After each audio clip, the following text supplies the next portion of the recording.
Hello friends, welcome back உயிர்த்த உலகம் 25 YouTube channel. இன்றைக்கி நம்ம பார்க்க போகிற ஹெல்த் ரெசிபி வந்து அங்கன்வாடி மையத்தில் தர சத்து மாவு வச்சு சத்து மாவு கஞ்சி எப்படி செய்கிறதுன்னு பார்க்க போகிறோம். இது அவ்வளோ ஈஸியான ரொம்ப ரொம்ப ஹெல்த்தியான ஃபுட் ரெசிபி. இது உங்களுக்கு பக்கத்தில் எங்கன்னா கிடச்சிச்சின்னா யார் வேணால் தயங்காமல் யூஸ் பண்ணலாம். 6 மாத குழந்தைங்கள்லேருந்து வயசானவங்க வரைக்கும் தாராளமாக இதை யூஸ் பண்ணலாம்.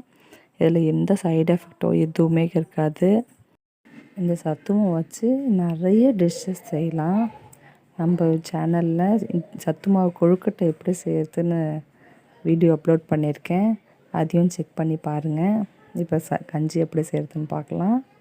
அதுக்கு ஒரு பாத்திரத்தில் ஒரு கப் அளவுக்கு சத்து மாவு எடுத்துகிட்டு கொஞ்சம் போல் தண்ணி விட்டு முதல்ல கட்டிகள் இல்லாத கரைச்சி எடுத்துக்கணும். இதில் செய்கிற ஒரு ப்ராசஸ் இதுதான்.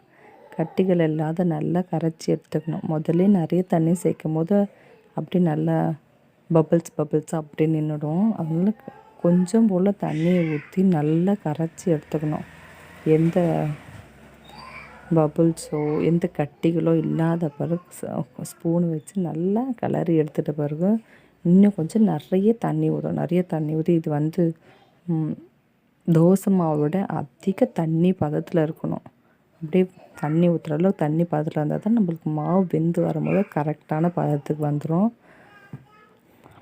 இது எதுவுமே அடுப்பில் வைக்கிறதுக்கு முன்னாடியே செஞ்சிடணும். எல்லாம் ரெடி பண்ணிவிட்டு கடைசியாக தான் அடுப்பில் வைக்கணும். இது இந்த அளவுக்கு தண்ணி போதுமானதாக இருக்கும். இந்த ஒரு கப்புக்கு இந்த அளவுக்கு தண்ணி பாருங்கள், எவ்வளோ தண்ணியாக கரைச்சி எடுத்துக்கிறேன். இந்த அளவுக்கு தண்ணியாக எடுத்துக்கிட்டிங்கன்னா மாவு வெந்து வரத்துக்கு. இப்போ இதை நம்ம அடுப்பில் எடுத்து வச்சுக்கலாம். அடுப்பில் வச்சுட்டு கை விடாத கிளறிக்கிட்டே இருக்கணும். வாசனைக்காக ஒரு ஏலக்காய் மட்டும் சேர்த்துக்கலாம். சேர்த்துட்டு கை விடாத ஒரு 2 நிமிஷத்துக்குள்ள 3 நிமிஷத்தில் சத்து மாவு கஞ்சி ரெடி ஆகிடும். கை விடாத கிளறிட்டே இருக்கணும், இல்லாட்டி வந்து டக்குன்னு அடி பிடிச்சிடும். இதே மாதிரி கை விடாத 2 நிமிஷத்துக்கு கிண்டிகிட்டே இருக்கணும்.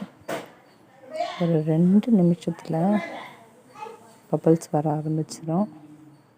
உங்களுக்கு ஸ்வீட் வேணும்னா நாட்டு சக்கரை சேர்த்துக்கலாம். நான் ஒரு 2 ஸ்பூன் கிட்ட நாட்டு சக்கரை சேர்த்துக்கிறேன். சுகர் வந்து ஆப்ஷனல் தான், வேண்டான்றவங்க அப்படியே கூட சாப்பிடலாம். அவ்வளோதான், சத்து மாவு கஞ்சி ரெடி ஆயிடுச்சு. ட்ரை பண்ணி பாருங்கள். வீடியோ யூஸ்ஃபுல்லாக இருந்தால் நம்ம சேனலை சப்ஸ்கிரைப் பண்ணிக்கோங்க. அடுத்த ஒரு ஹெல்த்தியான ரெசிபியில் சந்திக்கலாம். தேங்க்ஸ் ஃபார் வாட்சிங்.